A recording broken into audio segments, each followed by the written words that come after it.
Thank you so much, everybody, for coming. My name is Juan. I work with the Isabel project. You might or might not heard about it. Basically, we are an open source solution, a unified communication system. And I will tell you everything I know about it right away. So we're going to talk about what is Isabel. We're going to talk about forks, and that's not cutlery. We're going to talk why we're here, what's new, and where we're going. So, did any of you ever used Elastix in the past? Well, Elastix was a great solution. It took like 10 years of development, big community, big presence. Unfortunately, last year the project was bought, and it was killed, basically. It was rebranded, and it wasn't what it was intended to be. So imagine there were regional offices, there were businesses. I personally had customers with SLAs depending on Elastix. And from one day to the other, you were left in the dark with no repos, no more support. Plus, this year earlier, CentOS 5 went to Vault. So because it was depreciated, you ran a YAM update, you didn't have the repos from CentOS, and you didn't have the repos from Elastix. So it was a complete nightmare for anybody doing anything with this. So members of the community, we got together. There were companies, there were individuals, there were sponsors like our friend David Duffett. Thank you to him for having us here. And we put together a solution called Issabel to go and bring continuity to all our customers. So today, if you are running Issabel, you can run a YAM update and you'll see somebody on the other end. So what is Issabel? Issabel is an open source project for a unified communication solution. This is completely open source. It's licensed as GPL. Everything is published on GitHub. You have the SRPMs. Everything is out there so you can play. I will get into this later on. And also, it's composed by new features. I'm going to talk about where we are at a little bit in a while. This community is not new. The community, when they learned what the new project was meant to be, they decided to move away. So you'll see that we started with a community base of more than 1,000 members who transitioned from what was Elastix to this new solution. And they're pretty active. Our forums have at least 20 new messages every day. And the community is pretty responsive. So also, we defined a solution for the businesses that were depending on Elastix too. So there's also a .com part of it, where as an open source project, the ways of funding it, we have a training program where you can get certified. We have also official support from the developers and professional services. So there will be a partner program like it was before, but instead of being supported by one company, there are several companies and an active community behind it. Again, this is the .com part, but the open source part is ready available for everybody to work. So in numbers, as I told you, Isabel was born last year in December. We have so far today we were at 37,000 downloads of the ISO. We have more than 4,000 registered servers, because you have the chance to register your server every time you install it. We have more than 160 countries that are putting in production the solution. We have 1,300 community members, and we have 3,000 newsletter subscribers. This is, as far as I know, the fastest growing project in such a little time, and being as specialized as it is, because this is not something like everybody installs and plays with, but this is a communications catered solution. So we're pretty happy with that. This is a screenshot from SourceForge, where the solution is hosted, and you can see that we have 36 by the day we did it, which was like a couple days ago. We have the 36,000 downloads. And if you see the countries and the downloads, you see that we have Iran, Brazil, Mexico, Colombia, the US, Argentina, Cuba. So you see that these are all the people that are reacting about not willing to go or follow a project name, but a solution by itself. Also, we were picked up as the staff pick project of the month in August by SourceForge. So it's not even a year old, and we're already being getting awards. So it's very encouraging for everybody that's working and that's getting involved, because everybody has a place here, and the community has been so responsive. It has been amazing. We also have kittens. They're amazing too. So let's talk about forks, because this one was one of the hot topics, because from one day it was Elastix, then it became Issabel. We get a lot of questions asking, so you are the Elastix guy, or how you can change the brand, or this is just a rebranding. So when we're talking in open source, when a project takes a different direction, you have the ability to fork it. So you take it up on a point, and following the license guidelines, you can start a new project based on that. So in the case of Isabel, we have 2 forks. One from Elastix, which was the main Linux distro, and also FreePBX, which is a graphical interface to configure Asterisk. If you see, it's pretty common in Linux having several forks. In fact, have you ever heard about Ubuntu? Ubuntu is a fork from Debian, and so on. So where we start? Give me a second, please. There were 3 versions of Elastix when we started. There was the branch 2 that was based on CentOS 5. There was the branch 3, which was a multi-tenant solution. And there also was a branch 4, which was branch 2 running on CentOS 7. Again, as I mentioned before, there was a problem with CentOS 5 that was being depreciated. So when we picked up everything, we decided to continue with the 2 branches that were based on open source, which were 2.5 and 4. Elastix 2.5 being running on CentOS 5 was kept only for compatibility purposes, and it's being maintained only for security bug fixes. But Elastix 4 is the one that will, Elastix 4, that was the latest version, was picked up by Isabel 4, and that is the one that will get more development and further development. In both versions, the Asterisk was on version 11, 11.25, and Daddy was on version 2.10. And we have some news on that too. So this is a screenshot. It doesn't change a lot, right? And this is actually the real screenshot on the GUI. And as you see, we're keeping the same modules, the same features. Everything was kept and improved. As I always say, we are picking up the best version of Elastix, and we're born from that, so it's inherently better than whatever was before. So what's new? First of all, and being the first stage, damage control, was to enable repos and mirrors to download the updates and the different packages. Today we have presence in Europe, South America, and North America, and we are adding some more repos next week. Hopefully we'll hit something in Asia, and I don't know if in Australia, but at least being in this section of the world, everybody can get a decent download speed and get the updates properly. He's a geek too. And let's talk about what's new here. So as I told you, Isabel 4 continues the development and adds new functionality.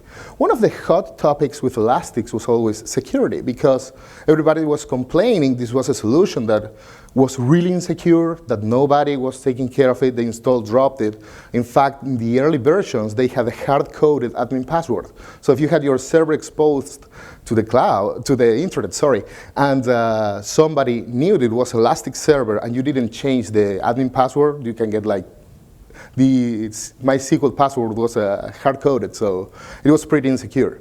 So since then, everybody was complaining, and it was like lack of security, of working towards the security. It's not the fault of the software.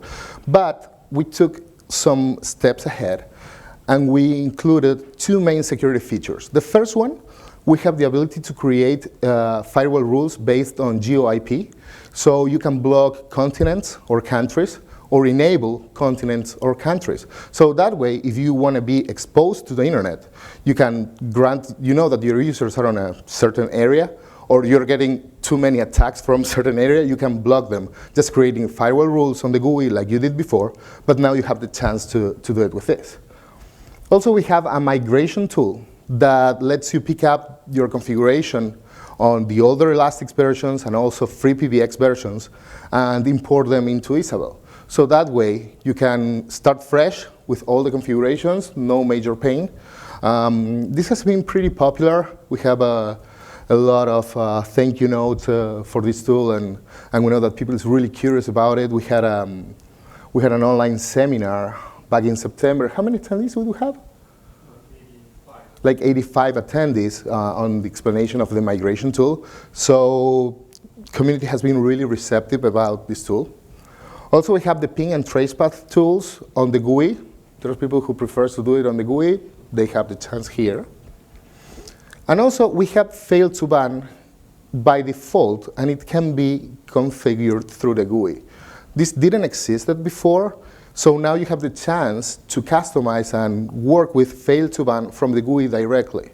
So by default, you have fail to ban. Fail to ban is a solution that, depending on how many login attempts, it will create a firewall rule on the fly for that IP address for a certain time. So that way, you can prevent brute force attacks. I mean, and security is, I don't know if you ever got hacked. I did once, and it was like terrible. And one tends to take it personal. It's like, oh, they knew I have this, and they came against me. And it doesn't work like that. Today, there are scripts running all the times. We have a couple honeypots on the network that we deploy a VPS with Isabel, and we leave it open and see how much time it takes to get attacked. And we're talking about the first 30 seconds. We get 3 or 4 attempts for login. It's crazy. So having this kind of tools, if you need to be exposed to the internet, is great. Also, we have the Let's Encrypt GUI tool. So now you have no excuses to have your own certificates. And if you ever installed Elastix, the first complaint ever was the security alert that people were seeing. I was like, hey, what you did wrong? Doesn't have a right certificate. And then you had to explain that, well, you know, this is not certificates and how they work. So now you have the chance, if you have a fully qualified domain, you can create your own certificates right from the GUI. Also, we have an OpenVPN tool. If you want to do it from the GUI, this tool is pretty good. And also, we have a renovated add-on market. One of the beautiful things about Elastix is that it led the community to develop their own add-ons and share them with the community, or also business have commercial add-ons and share it with them. We re-engineered the add-on market, and we are updating it almost weekly to have the chance to have different add-ons and to increase the functionality on Isabel. It's very popular for businesses also to get involved with the project through tools like this, because they can get, they can be showcased to the community, and it solves problems from the community, so this is good. Also, we picked up the call center add-on. There were 2 versions in Elastix of the call center add-on. One was the community version, and there was the pro version. The community version was open source. We picked that up.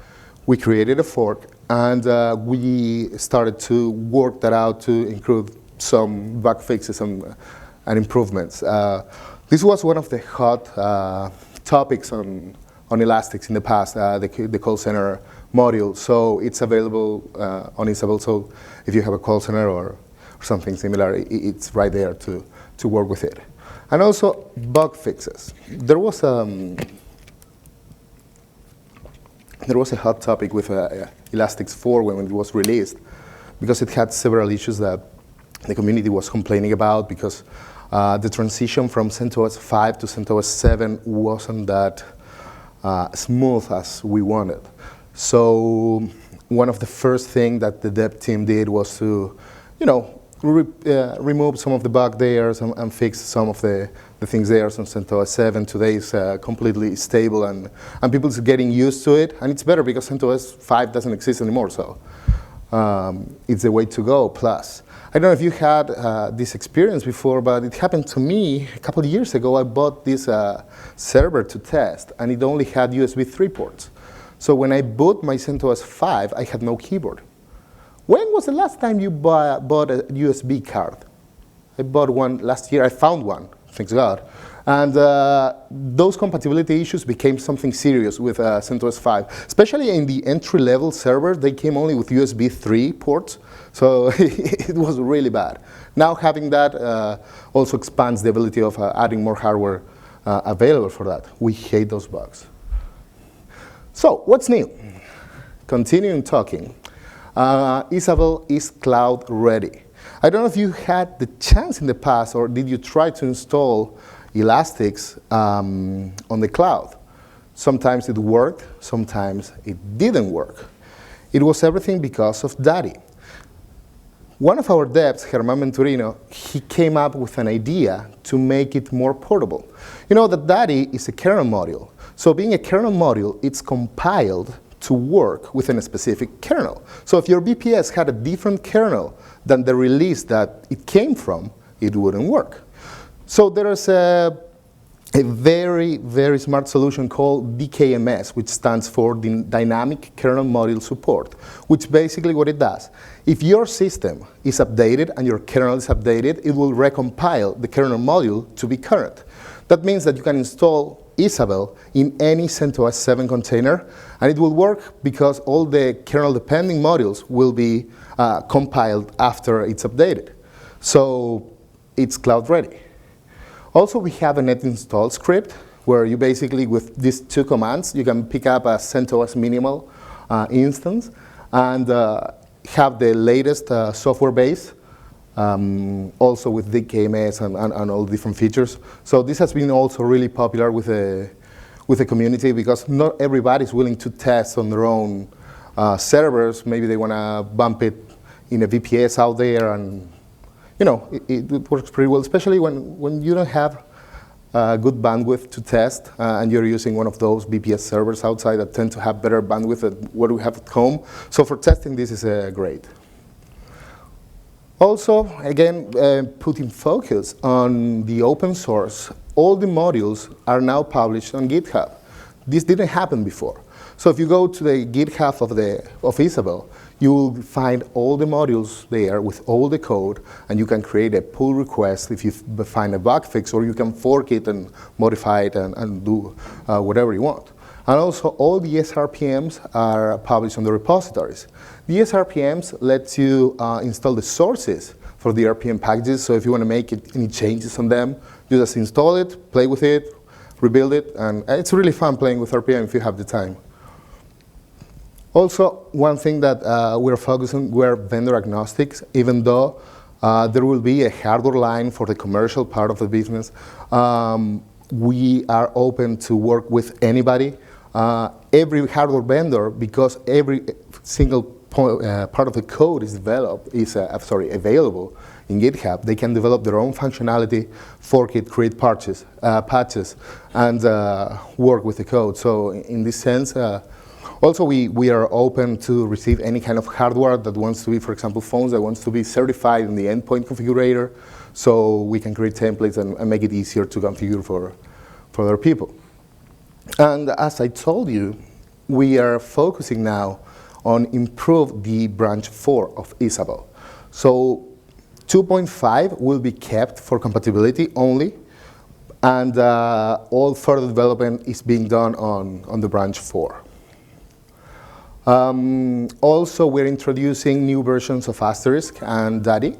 We have Asterisk 13 in the beta repo, if you want to test it and play with it. Actually, we have the latest version, 13.17.2. That's the latest, with the latest bug fix from 2 weeks ago. And we also have a new version of Daddy on 2.11, also DKMS. So from now on, we'll be updating. We streamlined the updates of the Asterisk RPM package. So from now on, we'll be more reactive as soon as we know bug fixes or improvements on this branch. We're sticking with 13 because it's a long time support. And actually, Asterisk 11 is being depreciated in a little while. So we need to move to the future. Also, the idea is to have more vendors available in the endpoint configurator. Again, we just need for the vendors to send us the phones, and we will work on the provisioning templates and add them there. We are going also, as I told you, we're planning to streamline the code contributions, create like a code of conduct or a manual on how to improve the code and how to interact on GitHub. Not everybody is very used to the way of work, but this didn't exist before, so we're really open to community contributions. We want to expand the call center module. Again, this was one of the hot modules on Elastix, and we plan to keep it, maintain it, and improve it, having more options and more features. Also, WebRTC is still a hot thing. Adding a web phone eventually, improving support. Well, now with Asterisk 13, it works better than worked with Asterisk 11, so this is also on the pipeline. Also, again, having Asterisk 13, one of the news we had was the PJ-zip chart, the champ PJ-zip. And the fork we did from the old GUI didn't include any functionality for it. So we're working on creating a GUI to configure PJ-zip extensions and extensions. Also, this was one of the main discussions with the team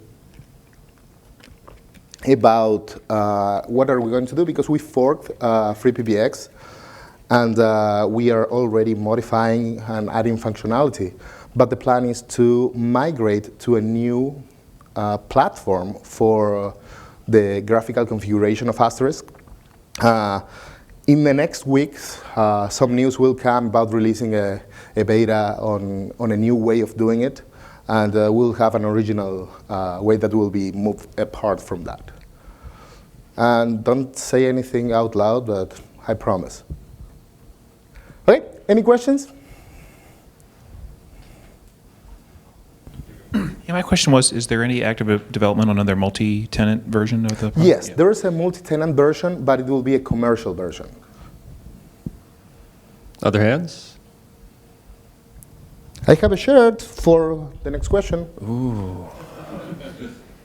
Aha. This man wants a shirt. All right. He won a shirt too. Good question time. All right. Sorry, I came in late, but my question is, and you may have already covered this, but I was across the hall looking at the video conferencing solutions from, what is it, Jitsi or Yes. whatever. They mentioned that you guys are leveraging that solution in Yes. some way. Did you go over that already and I missed Well, it? actually, I was talking about more of the Asterisk side, but we Okay. have a video conferencing solution based on Jitsi, and Okay. actually it's being promoted by them. And if you go to Issabel.video, Okay. you'll find the video conferencing solution from Isabel that is powered by Jitsi. And Do you application. see that being part of the solution that you're discussing today? I know you guys are kind of coming in and taking over where Elastix left off. Mm-hmm. Do you see the video solution being incorporated into your product that you're discussing? Well, today the integration is made on the GUI. You can create your conference rooms and send the emails, but actually that is running outside of your own server. It's running on the Jitsi infrastructure. But having Asterisk 13, you can run video endpoints perfectly with it. So if you want to do video, you can do it through Asterisk. And the video conferences, you can do it through Jitsi. But now having like calling your internal extensions as video from Jitsi, that's not possible this time because there are two separate solutions working together but separate. I see. Okay. Thank you. Better go claim that T-shirt. What version did you fork from FreePBX? 2.8.11.